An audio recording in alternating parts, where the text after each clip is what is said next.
పాదం గురించి చాలా వర్ణించి చెప్పాడు. ఇక్కడ దాన్ని కుంచిత పాదం అని చెప్పడం జరిగినది. ఇలా చెప్పగానే ఆయన ఇవన్నీ కూడా భావన చేస్తూ ఆ నటేశ్వరుని దర్శనం చేసుకుని పరవశించిపోయాడు మహానుభావుడు. ఇలా సాధన సాగుతూ ఉండగా ఒకరోజు ఆకాశం నుంచి కాంతిపుంజం దిగువ రావడం కనబడింది వీళ్ళందరికీ. ఏమిటా అని చూస్తుంటే భూమి మీదకి వచ్చింది ఆ కాంతిపుంజం. చూస్తూ ఉండగా అతను వశిష్ఠ మహర్షి. ఆయన చెప్పాడు, వశిష్ఠ మహర్షి వీరికి ఈ మనువులకు మొదటి నుంచి అనుబంధం ఉన్నటువంటి మహర్షి. ఆయన చెప్పాడు, నాయన మీ నాన్నగారు వృద్ధులైపోయారు, నీ తమ్ముళ్ళు అసమర్థులైపోయారు, నువ్వు వచ్చి రాజ్యాన్ని క్షేమంగా చూడవలసిన బాధ్యత ఉంది సుమా. ఆ తర్వాత ఇవన్నీ అన్నాడు. అప్పుడు వెళ్ళి నటేశ్వరుడి దగ్గర ఏమంటావయ్యా అంటే వెళ్ళాలని చెప్పాడు నటరాజు. నువ్వు వెళ్ళాలి అక్కడికి, నువ్వు వెళ్ళి అక్కడ సమర్థులైన వాళ్ళని అక్కడ నియమించి మళ్ళీ ఇక్కడికి రా, నువ్వు వచ్చి నువ్వు పాలన ఇక్కడి నుంచి ఇక్కడికి వస్తూ ఉంటావు, అక్కడ పాలన చేస్తూ ఉంటావు, ఈ విధంగా నువ్వు చెయ్యాలి అని చెప్పాడు. ఆ వచ్చేటప్పుడు తిరిగి అంతర్వేది అనే తీర్థం దగ్గర ఇక్కడ ఉండవలసిన 3000 మంది అక్కడ సెటిల్ అయిపోయారు, వాళ్ళందరినీ తీసుకురా అని చెప్పాడు.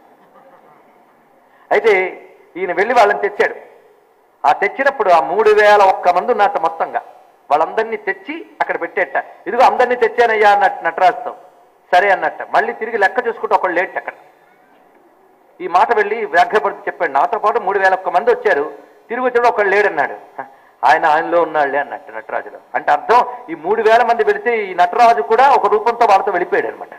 తిరిగి వచ్చినప్పుడు మళ్ళీ తన రూపంలోకి తాను వెళ్ళిపోయాడు. ఇక్కడ అది ఇందులో ఉన్నటువంటి విశేషం. అంటే ఆ 3000 మంది భక్తి శివుడికి ఎంత ఇష్టమో చూడండి, వాళ్ళని మొదలలేక ఆయన వెళ్ళిపోయాడు వాళ్ళతో పాటు. ఇది అక్కడ ఉన్నటువంటి ప్రత్యేకత.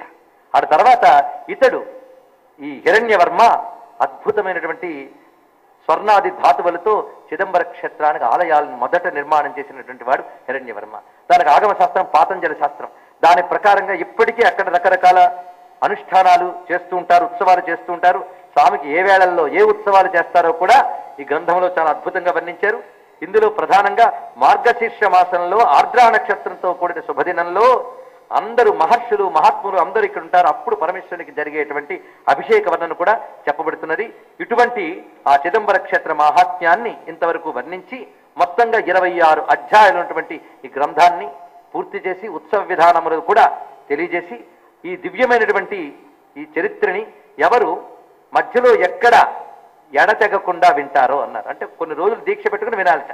విన్నా పఠించినా పారాయణ చేసినా నటేశ్వరుని యొక్క అనుగ్రహం లభిస్తుంది అని చెప్పారు. ఇది చిదంబర నటేశ మహాత్మ్యము అనబడేటువంటి దివ్య గ్రంథం. ఇది మనం ప్రధానంగా తీసుకున్నటువంటి విషయం. దీనికి మనం ఇతర ఆగమ శాస్త్రాల్లోనూ ఇతర భక్తిభరితమైన స్తోత్రాల్లో ఉన్న విశేషాలు తీసుకున్నాం. అంతేకాదు ఈ చిదంబరేశ మహాత్మ్యంలో జైమిని మహర్షి ఈ దివ్యక్షేత్రానికి వచ్చి నటరాజు యొక్క దివ్య నాట్యాన్ని చూసి ఆయన చేసిన స్తోత్రం ఒకటి వేదపాద స్తోమని చాలా అద్భుతమైనది ఉంది. ఆయన వచ్చాడు చూశాడనే విషయం చిదంబరేశ మహాత్మ్యంలో ఉంది. ఆ స్తోత్రం కూడా ఇప్పుడు లభిస్తోంది. చాలా శక్తివంతమైన స్తోత్రం అది వేదపాద స్తవం. జైమిని మహర్షి అంటే తెలుసు కదా, మీమాంసా శాస్త్రంలో మహాత్ముడు, వ్యాస మహర్షి యొక్క ప్రత్యక్ష శిష్యుడు జైమిని. ఇది కాకుండా శౌనకుడు అనే ఒక మహర్షి, మన సూత పౌరాణికుడు శౌనకుల గారు, ఈ ప్రత్యేకమైన శౌనక మహర్షి ఈయన ఇక్కడ పరమేశ్వర దర్శనం చేసుకున్నట్ట.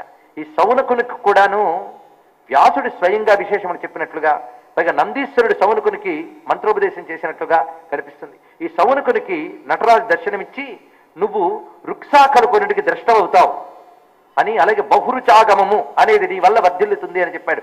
అంటే ఇక్కడ నటరాజు వల్ల అనేక శాస్త్రాలు విశ్వం వ్యాపించాయి అనేక మంది ఋషుల ద్వారా. కనుక నటరాజు ఈశాన సర్వ విద్యానాం ఈశ్వర సర్వభూతానం. అందుకే నటరాజు ఉపాసన